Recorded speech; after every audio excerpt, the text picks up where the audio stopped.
আমার ফ্যামিলির সবাই বার্থডে পার্টি করে। এখন আমার একমাত্র সন্তান যাকে আমি খুব ভালোবাসি, আলহামদুলিল্লাহ আল্লাহ তাআলা আমাদের সামর্থ্য দিয়েছে যে মেহমানদারি করানোর, মানুষকে খাওয়ানোর। তো তার বার্থডে পার্টিতে আমি একটা অনুষ্ঠান করতে চাচ্ছি। এক্ষেত্রে সোসাইটি মেনটেনের জন্য বা পারিবারিক অন্যান্য সদস্যদেরকে ট্রিট করার জন্য, নাস্তা পানি দেওয়ার জন্য, খাবার খাওয়ানোর জন্য একটু যদি কেকের আয়োজন করি, কোনো সমস্যা আছে কিনা? ইসলামী শরীয়তের যে কোনো বিষয়ে আপনি যখন বাস্তবায়ন করবেন, এটার পেছনে দলিল লাগবে, কোরআন হাদিসের রেফারেন্স লাগবে যে এই কাজটা আপনি করতেছেন এটা ইসলাম অনুমোদন করে কিনা। আল্লাহর হাবিব সাল্লাল্লাহু আলাইহি ওয়াসাল্লাম সোমবারের দিন রোজা রেখেছেন, বৃহস্পতিবারে রোজা রেখেছেন, আইয়ামে বিদ মাসের মধ্য সময়ে 3 দিন রোজা রেখেছেন। এখন আপনারা যারা জন্মদিন পালন করতেছেন, দলিল আছে কি যে এই জন্মদিন পালন করার জন্য?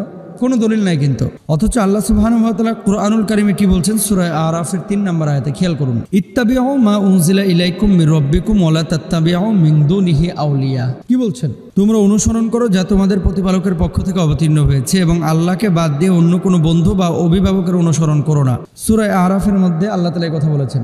বার্থডে পার্টি নামে আমাদের বাংলাদেশ সহ সারা পৃথিবীতে যেটা চলছে, এটা মুসলমানদের কালচার না। আপনি আপনার সন্তানকে কেক খাওয়াইতে চান, যে কোনো দিন কেক খাওয়ান, কোনো সমস্যা নাই। মেহমানদারি আত্মীয় স্বজনকে করাইতে চান, যে কোনো সময় করাইতে পারেন, কোনো সমস্যা নাই। বার্থডে পার্টি বা মৃত্যু দিবসের কোনো আয়োজন, এগুলো ইসলাম অনুমোদন করে না। যদি অনুমোদন করত, সমস্ত সাহাবীদের বার্থডে পার্টি আমাদের করা লাগতো। নবী আম্বিয়া আলাইহিমুসসালাতু ওয়াসসালাম যারা মারা গিয়েছেন, ইন্তেকাল করেছেন, দুনিয়া থেকে চলে গিয়েছেন, তাদের বার্থডে পার্টি আমরা করতাম। দুঃখজনক হলেও সত্য, এই জিনিসগুলো আমরা বুঝি না। এগুলো কোথা থেকে এসেছে? এগুলো এসেছে পশ্চিমা দেশ থেকে, ইহুদি খ্রিস্টান নাসারাদের থেকে। মান তাশাব্বাহা বিকওমিন ফাহুয়া মিনহুম। তো তাদের কোনো কালচার, তাদের কোনো বিষয় যদি আপনার ভালো লাগে, তাহলে সেই দল, সেই জাতির অন্তর্ভুক্ত কিন্তু আপনি হয়ে যাবেন। সুতরাং বি কেয়ারফুল। এখানে বার্থডে পার্টি, এটার ভিতরে কোনো কল্যাণ নাই। আর বার্থডে পার্টিতে অনেকে হাদিয়া তোফা নিয়ে আসেন। হাদিয়া দেওয়াও সুন্নত, নেওয়াও সুন্নত। যে কোনো আয়োজন, যে কোনো সময়, যে কোনো মুহূর্তে আপনি আপনার বন্ধুকে, আত্মীয়কে হাদিয়া দিতে পারেন। তো এই পার্টিগুলোতে অনেক সময়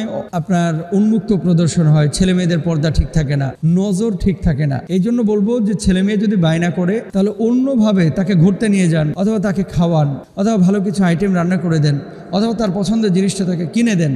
কিন্তু এই বার্থডে পার্টি থেকে আপনি তাকে বিরত রাখার চেষ্টা করবেন। এটা আপনার ইমানি দায়িত্ব, কিন্তু এটা আপনার ইমানি দায়িত্ব। এবার আপনি বলবেন যে হুজুর কেক খাইলে কি আমি জাহান্নামে চলে যাবো? না, কেক খাওয়া তো নাজায়েজ কিছু না। কেক আপনি যে কোনো দিন খাইতে পারেন, কেক আপনি যে কোনো দিন খেতে পারেন, কেক নাজায়েজ কিছু না। এবার আসেন, যদি এ উপলক্ষে আপনাকে কেউ হাদিয়া দিয়ে থাকে কিংবা উইশ করে থাকে, সেক্ষেত্রে আপনার কর্তব্য মূলত 2টা। কয়টা বললাম? 2টা। 1 নাম্বার, আপনি তাকে উপদেশ দিবেন এবং ব্যাখ্যা করে জানাবেন এটি আমাদের ধর্মীয় অনুশাসন বিরোধী একটি কাজ।